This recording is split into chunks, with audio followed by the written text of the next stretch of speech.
अस्तो मा सदगमय, तमसो मा ज्योतिर्गमय, मृत्युर्माम अमृतम गमय। अगर यह उद्देश्य है, पूजा को समझिए, जाने, पूजा के हर एक तत्वों को जाने। हम आचमन क्यों करते हैं, 3 बार विष्णु का नाम उच्चारण क्यों करें, स्वास्ति वचन क्या है, सामान्य अर्घ्य स्थापन क्या है, संकल्प क्या है, आसन शुद्धि क्या है, पुष्प जो चढ़ा रहे हैं पुष्प वहां पर क्या रोल निभा रहा है, पुष्प शुद्धि क्या है, न्यास आदि क्या है।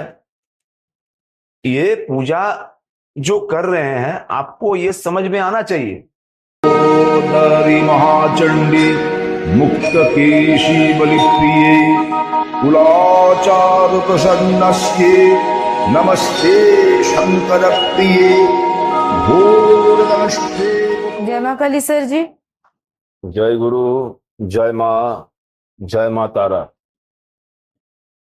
हम अपने आराध्य का भक्ति भाव से आराधना करते हैं तो हम इसे पूजा पाठ कहते हैं। तो आप हमें बताएं कि पूजा का अर्थ क्या होता है और कितने प्रकार की पूजा होती है। पूजा का मतलब जो आम इंसान समझता है, पूजा का उद्देश्य क्या है, पूजा क्यों करना चाहिए। ऐसे तो क्यों का कोई उत्तर है ही नहीं। हर उत्तर के पीछे क्यों लगाते जाइए तो उसका जवाब देते देते आदमी थक जाएगा। लेकिन पहला बात है कि पूजा क्यों करते हैं, पूजा क्यों किया जाए। 84 लाख योनि में एक मनुष्य योनि प्राप्त हुआ है कई पुण्य बल के कारण, और इसी मनुष्य जन्म में व्यक्ति शिवत्व भी लाभ कर सकता है और नरकगामी भी बन सकता है। व्यक्ति का अपने आप को उद्धार भी कर सकता है और पूर्ण रूप से पतन की ओर भी जा सकता है। जिस पूजा को आम इंसान अभी समझ रहे हैं, एक्चुअल में वो पूजा क्या है। एक विधि विधान को सिर्फ फॉलो करना। एक सुहागिन स्त्री जब मर जाती है तो उस सब को भी 16 श्रृंगार करा के पति फिर सिंदूर भी लगाता है, और एक दुल्हन जब आती है वो भी पूरा 16 श्रृंगार के साथ पति उसे भी सिंदूर लगाता है। लेकिन वो जो सुहागिन स्त्री गत हो चुकी है वो एक सब है, उसके अंदर में आत्मा नहीं है, चेतना नहीं है। लेकिन वो जो दुल्हन है वो सजाग है, वो जीवित है, एक नया दुनिया को बसाने जा रही है। फर्क इतना ही हो गया है इस पूजा पाठ में। किताबों को पढ़ के, कुछ मंत्रों को रट के और विधि विधान के साथ कुछ लोग हैं जो अक्षत छोड़िए, यहां पानी फेंकिए, पानी गिराइए, अक्षत छीटिए। जजमान को पता ही नहीं है कि अक्षत में क्यों छीट रहा हूं, पानी में क्यों चढ़ा रहा हूं, ये फूल में क्यों दे रहा हूं, किसको दे रहा हूं, कलश है क्या। पूजा के शुरुआत में ही आचमन किया जाता है। आचमन है क्या कुछ पता नहीं है, पूजा हो रही है। पंडित जी थोड़ा जल्दी कीजिए। ये धीरे धीरे एक विकृत रूप धारण कर चुकी है पूजा। लेकिन हमारे जीवन में एक व्यक्ति जो अपना वास्तविक स्वरूप को जानना चाहता है, पाना चाहता है, वह हर एक व्यक्ति के लिए पूजा अनिवार्य है। बिना पूजा के आप इस आध्यात्म जीवन में आगे बढ़ ही नहीं सकते हैं। यह पहला सोपान है, पहली सीढ़ी है, जिसमें दास भाव, मतलब साधक का भक्ति, वो दास स्वभाव कि मेरे प्रभु, मेरी माता का मैं आराधना कर रहा हूं, अर्पण कर रहा हूं, और जिनका वो पूजा कर रहे हैं, जिनको वो अपना सर्वस्व अर्पण करने के लिए बैठे हैं, वो परब्रह्म सत्ता स्वरूप उसके आराध्य का एक ही भाव होना, एक के लाभ होना। जिस पूजा के माध्यम से उस दास का, उस भक्त का और उसके प्रभु का मिलन नहीं हो रहा हो, एकत्व लाभ नहीं हो रहा हो, वो श्रद्धा नहीं जाग रही हो जिससे दोनों एक दूसरे को एक दूसरे में देखे, जिन तत्वों से वो अनजान बन के सिर्फ भौतिक तत्वों को अर्पण किए जा रहा है, वो पूजा नहीं हो सकती है। पूजा होती है भाव से। पूजा का तात्पर्य ही है पुनः पुनः जागृतिकरण करना। किसको जगाना? खुद को जगाना, अपने आप को जगाना, बुरी आदतों के विरुद्ध जाना। परमार्थ मार्ग में मैं एक ऐसा कर्म करूं, सजाग रहूं कि मेरे घर में चोरी ना हो जाए, मेरे अंतराल में, मेरे अंतःकरण में निरंतर काम क्रोध आदि षड्रिपु जो चोर है वो निरंतर लगे हुए हैं चोरी करने के पीछे। मेरा शौर्य, मेरा ईमान, मेरा धर्म, मेरा अस्तित्व दीमक की तरह वो धीरे धीरे धीरे धीरे खोखला करते जा रहा है। और हम आसक्ति के घेरे में इस शरीर को ही मैं मान के बैठे हुए हैं। हम लोग मैं और मेरा का जो पार्थक्यता है उसको भूल करके एक कर चुके हैं। जिस क्रिया के माध्यम से मैं और मेरा का अंतर पता चले, जिसमें वास्तविक मैं को पता चले, उसका शुरुआत जहां से हो वह पूजा है। ये जो पूजा आज हो रही है, मैं खुद मूर्ति पूजक हूं, लेकिन मैं मूर्ति पूजा नहीं करता हूं। मैं उस मूर्ति में अपने आराध्य को देखता हूं। सिर्फ मैं एक तुच्छ व्यक्ति हूं। बड़े बड़े साधक भी जो भी मूर्ति पूजा किए, एक रूप का साधना किए, एक रूप का पूजा किए, वो रूप को वो बांधे नहीं, वो असीम को सीमित नहीं कर सकते। वो तो एक माध्यम है आगे बढ़ने का, एकत्व लाभ करने का, जीव को शिवत्व लाभ कराने का। जब अपने खाने की बारी आए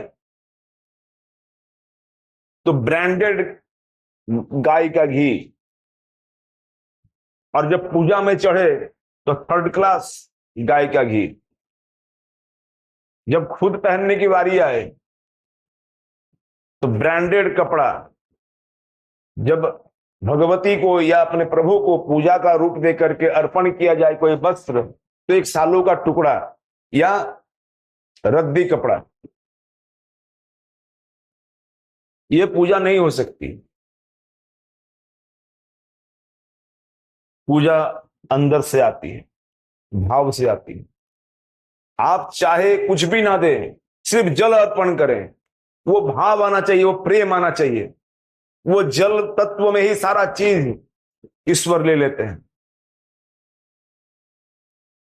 ईश्वर आपके भावना में है, समर्पण को वो ग्रहण करते हैं। लेकिन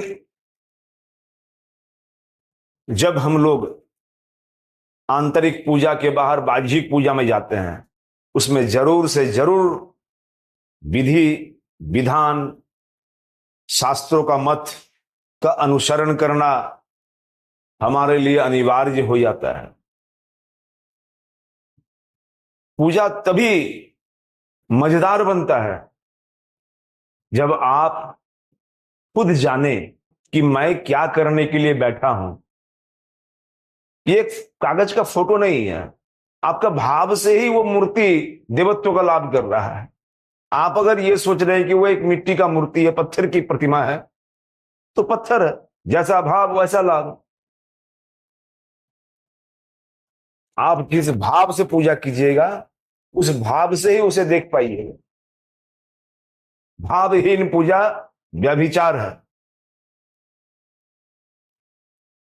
तो मैं एक साधक के जीवन की बात बता रहा हूं और हर एक व्यक्ति का जीवन की बात बता रहा हूं। जरूर पूजा करना चाहिए, लेकिन पूजा के तात्पर्य को समझते हुए अगर आपके जीवन में खुद को सुधारने का एक लक्ष्य है, आत्म उपलब्धि भी एक लक्ष्य है, अस्तो मां सदगमया तमसो मां ज्योतिर्गमय मृत्युर्माम अमृतम गमय, अगर यह उद्देश्य है, पूजा को समझिए, जाने, पूजा के हर एक तत्वों को जाने। हम आचमन क्यों करते हैं, 3 बार विष्णु का नाम उच्चारण क्यों करें, स्वास्ति वचन क्या है, सामान्य अर्घ्य स्थापन क्या है, संकल्प क्या है, आसन शुद्धि क्या है, पुष्प जो चढ़ा रहे हैं पुष्प वहां पर क्या रोल निभा रहा है, पुष्प शुद्धि क्या है, न्यास आदि क्या है। ये पूजा जो कर रहे हैं आपको ये समझ में आना चाहिए। एक व्यक्ति को नित्य नियमित पूजा करना चाहिए। जिस तरह से सोने को मांजने की जरूरत नहीं होती, लेकिन जब तक सोना नहीं बन रहा है, वह अगर कांसा पीतल है तो उसे प्रतिदिन मांजना होता है, उसे स्वच्छ करना होता है, नहीं तो उसका कलर, उसका रंग दबते चल जाता है, कालापन आ जाता है। तो ये पूजा के माध्यम से हम अपने आप को स्वच्छ कर सकते हैं, पवित्र रख सकते हैं और परमार्थ के मार्ग में आगे बढ़ने का एक उत्साह हमारे जीवन में भर सकते हैं। पूजा के कई प्रकार होते हैं। नित्य पूजा, साधारण व्यक्ति तो पूजा करते ही हैं, लेकिन एक साधक के लिए यह पूजा करना बहुत अनिवार्य हो जाता है। सिर्फ दीक्षा लेने से नहीं होता है। आप दीक्षा लिए क्यों, उसका भी एक उद्देश्य है। एक एम्बिशन हर काम में होता है। तो नित्य पूजा, जिसमें नित्य रूप से जो शास्त्र के अनुसार संक्षेप में जो पूजा पाठ किया जाता है, उसके अनुसार जो पूजा किया जाए उसे नित्य पूजा करते हैं। सही समय में यह पूजा किया जाता है। पहला नित्य पूजा, दूसरा नैमित्तिक पूजा, तीसरा काम्य पूजा। विशेष रूप से यह 3 प्रकार की पूजा का भेद है। नित्य पूजा मैंने बताया, और नैमित्तिक पूजा क्या होता है? जो पूजा एक विशेष समय में, विशेष योग में एक अनुष्ठान का रूप देते हुए भी अगर किया जाता है, उसे नैमित्तिक पूजा कहते हैं। जैसे दुर्गा पूजा, श्यामा पूजा, श्री कृष्ण जन्माष्टमी, शिवरात्रि, ये विशेष आयोजन के साथ जो पूजाएं होती है उसे नैमित्तिक पूजा बोलते हैं। और 3 नंबर, जो तीसरा नंबर भेद है पूजा का, वह है काम्य पूजा। रोग, शोक, त्रिताप जंत्रणा से बचने के लिए, दारिद्रता से बचने के लिए, भय, विपद, आपद, ग्रह पीड़ा, ग्रह दोष को शांत करने के लिए, आपदाओं से बचने के लिए, संकट के नाश के लिए, शांति प्राप्ति के लिए, अपने मनोरथ की पूर्ति के लिए जो पूजा किया जाए, अपनी कामनाओं की पूर्ति के लिए जो पूजा किया जाए, उसे काम्य पूजा कहते हैं। एक भक्त का फर्ज है, एक भक्त का कर्तव्य है कि प्रतिदिन यथा सामर्थ्य, यथा ज्ञान, अपने से जितना संभव हो सके पूजा विधि जान के प्रतिदिन पूजा करें। ये 3 विशेष भेद के अलावे असमर्थ व्यक्ति के लिए, जो असमर्थ है, समय नहीं है, बीमार है, गुरु दीक्षा लिया होगा, पूजा करना उसके लिए कर्तव्य है, तो वो कैसे पूजा करे? उसके लिए शास्त्र के अनुसार 5 भाग बताए गए हैं। त्रासी पूजा, सौतकी पूजा, साधना भाविनी पूजा, दौरबधी पूजा, आतुरी पूजा। साधना भाविनी पूजा का मतलब है कि जब आप पूजा कर रहे हैं और पूजा करते करते कोई पूजा के कोई सामग्री का अभाव हो जाए, कोई द्रव्य का अभाव हो जाए, तो उस समय में आप मानसिक रूप से जल दे करके या उसके परिवर्तन में जो उचित द्रव्य वो चढ़ा करके या मानसिक रूप से उस वस्तु की कल्पना करते हुए जल अर्पण करते हुए जो पूजा करते हैं उसे साधना भाविनी पूजा कहते हैं। अचानक भय प्राप्त हो गया साधक को या भक्त को, उस महाभय से मुक्ति पाने के लिए पूजा के कोई साधन नहीं, जल हो या नहीं हो, मानसिक रूप से तत्काल उस विपद से बचने के लिए अपने आराध्य को, अपने इष्ट को स्मरण करते हुए मानसिक रूप से जो पूजा किया जाता है उसे त्रासी पूजा कहा जाता है।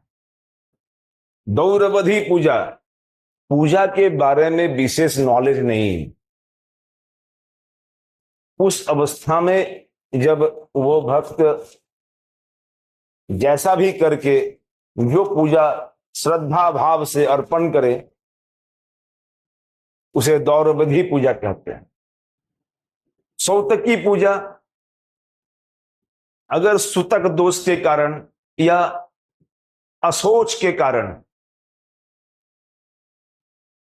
पूजा करने में असमर्थता हो तो स्नान आदि करके कहीं भी किसी भी स्थान पे बैठ के जो मानसिक रूप से मानसोपचार से पूजा करके संध्या या जाप करें उसे सौतकी पूजा कहते हैं। आतुरी पूजा, कोई बीमार से ग्रसित व्यक्ति, मरीज, उसे स्नान करने की भी जरूरत नहीं, मनी मन अपने इष्ट देवता का प्रतिमा कल्पना करते हुए मात्र एक पुष्प लेकर के या संभव ना हो तो मानसिक रूप से ही श्रद्धा भाव से एक बार भी उनको स्मरण करें, उस मंत्र का एक बार भी जाप करें। बहुत पीड़ित व्यक्ति तो उसे आतुरी पूजा कहते हैं। वह आतुर अवस्था में, जब वह आतुर अवस्था से मुक्त होकर के स्वस्थ हो जाए, अच्छा हो जाए, तो उसे ब्राह्मण या गुरुतुल्य कोई ज्ञानी पुरुष से आशीर्वाद लेकर के उनका सेवा करते हुए, उन्हें दान दक्षिणा आदि देते हुए उनसे आशीर्वाद ले कि इस दौरान जो पूजा करने में पूजा विच्छेद जनित दोष उत्पन्न हुआ है